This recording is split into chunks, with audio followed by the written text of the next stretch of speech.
Il est facile de réussir les croisades. Comme un impérialisme religieux avide, mais c'est une simplification moderne excessive.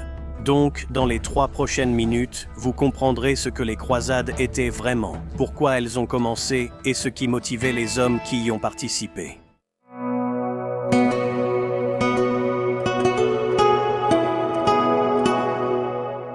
Ce que la plupart des gens oublient, c'est que, 4 siècles avant le début des croisades, les premières armées musulmanes sont sorties d'Arabie pour conquérir la Palestine, la Syrie, la Mésopotamie, l'Égypte, l'Afrique du Nord et l'Espagne. Environ les 2/3 du monde chrétien entre le 7e et le 11e siècle. Au 11e siècle, les Turcs seldjoukides, nouveaux convertis à l'islam, ont déferlé sur la Syrie et la Palestine. En 1071, ils ont vaincu les Byzantins à la bataille de Manzikert, conquérant presque toute l'Anatolie. Cela a changé le paysage du monde, ce qui a naturellement poussé le pape à prendre des mesures massives à la demande de l'empereur byzantin. Le pape Urbain II a lancé la première croisade, demandant aux chevaliers de toute l'Europe de s'unir pour repousser les Seldjoukides. Au cours des XIIe et XIIIe siècles, les papes ont lancé d'autres croisades en Terre Sainte et ont également appelé à des croisades en Espagne pour aider à repousser les puissances musulmanes.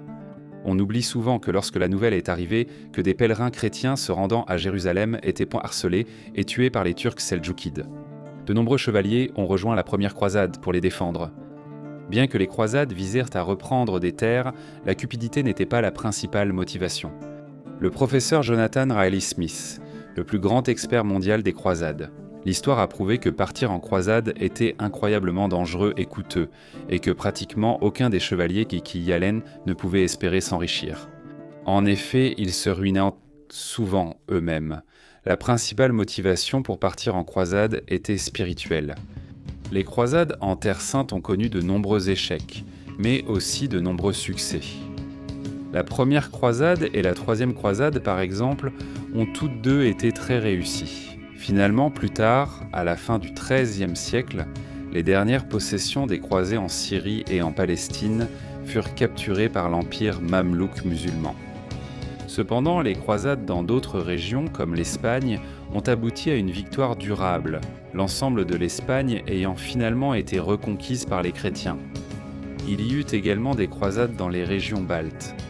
Plus tard, des croisades furent également lancées contre les Turcs ottomans, comme la croisade de Lépante en 1571.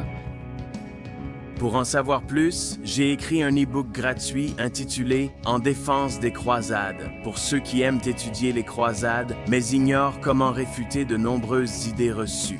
Vous y trouverez des réponses aux attaques fréquentes contre les croisades avec des faits pour les soutenir afin de parler des croisades avec assurance. Il est disponible gratuitement dans le commentaire épinglé pour l'instant, mais il pourrait devenir payant plus tard, alors profitez-en tant que c'est possible.